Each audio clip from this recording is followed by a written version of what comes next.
사랑하는 성도 여러분, 오늘도 여러분의 모든 길 가운데 주님과 동행하시는 축복이 있기를 소망합니다. 오늘 우리가 함께 묵상하실 하나님 말씀은 잠언 6장 6절에서 11절의 말씀입니다. 게으른 자여 개미에게 가서 그가 하는 것을 보고 지혜를 얻으라. 개미는 두령도 없고 감독자도 없고 통치자도 없으되 먹을 것을 여름 동안에 예비하며 추수 때에 양식을 모으느니라. 게으른 자여 내가 어느 때까지 누워 있겠느냐. 내가 어느 때에 잠이 깨어 일어나겠느냐. 좀 더 자자, 좀 더 졸자, 손을 모으고 좀 더 누워 있자 하면 내 빈궁이 강도같이 오며 내 곤핍이 군사같이 이르리라. 아멘.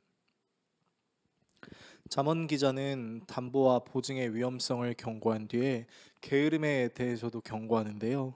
게으름은 모든 인간들이 공통적으로 느낄 수 있는 위험 요소 중 하나입니다. 여기서 게으른 자로 번역된 단어의 원어의 의미는 빈둥거리며 나태하게 지내는 자입니다. 잠언 기자는 개미에 대해서 우두머리도 없고 지휘관도 없고 통치자도 없다라고 말하는데요. 우두머리, 지휘관, 통치자가 없다는 말은 창조물 중에서도 지극히 미물에 속하는 것이라고 해석할 수 있습니다. 그런데 이 지극히 미물에 속하는 것에게 잠언 기자는 하나님의 창조의 최고의 작품인 인간이 배울 것이 있다라고 말하는데요. 매우 역설적으로 인간의 게으름을 꼬집고 있는 것이나 다름없습니다.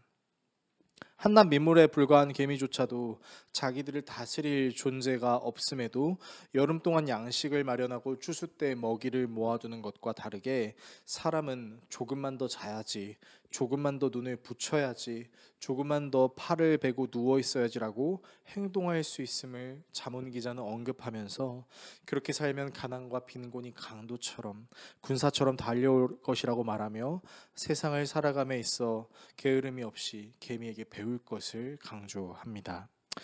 오늘의 말씀을 우리의 삶에 어떻게 적용해야 할까요? 오늘의 말씀을 우리의 삶에 적용하기 전 먼저 오해할 수 있는 부분 중 하나를 살피고 싶은데요.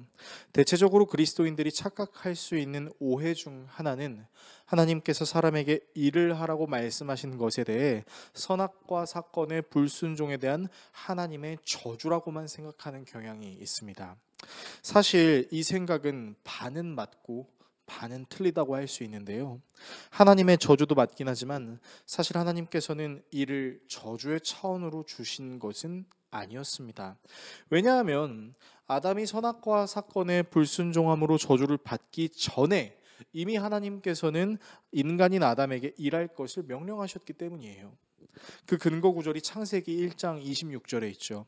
생육하고 번성하여 온 땅에 충만하고 온 세상에 있는 모든 것을 다스리라는 명령입니다. 이처럼 하나님께서는 이미 아담에게 모든 것을 다스려야 할 일을 주셨습니다. 단지 다스려야 될 대상이 하나님의 저주로 인해 엉겅퀴가 생긴 것이 문제인 것이죠. 즉 인간은 원래부터 하나님께로부터 일을 해야 한다라는 축복을 받았었지만 그 축복이 불순종으로 인해 저주가 된 것이라는 말입니다.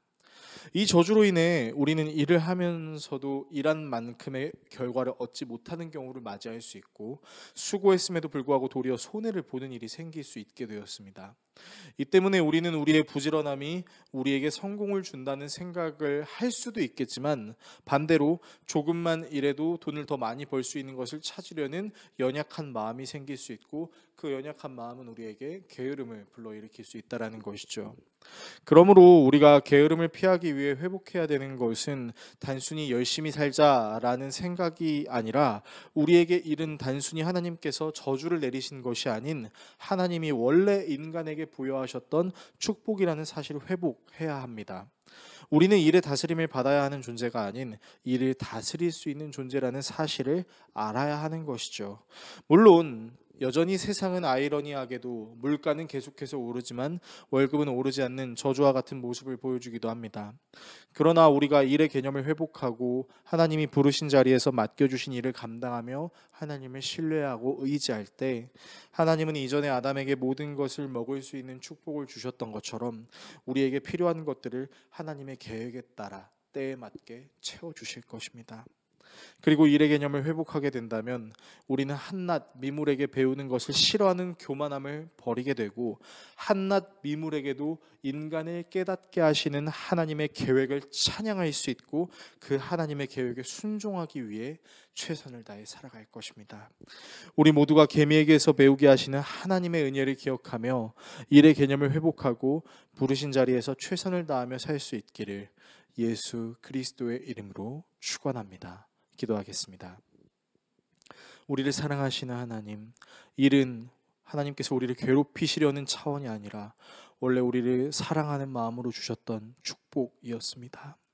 이 축복의 개념을 예수 그리스도를 믿음으로 회복하게 하여 주시고, 하나님의 뜻을 따라 사는 자들에게 때에 따라 주시는 축복의 은혜도 누릴 수 있는 우리의 삶이 되게 하여 주십시오.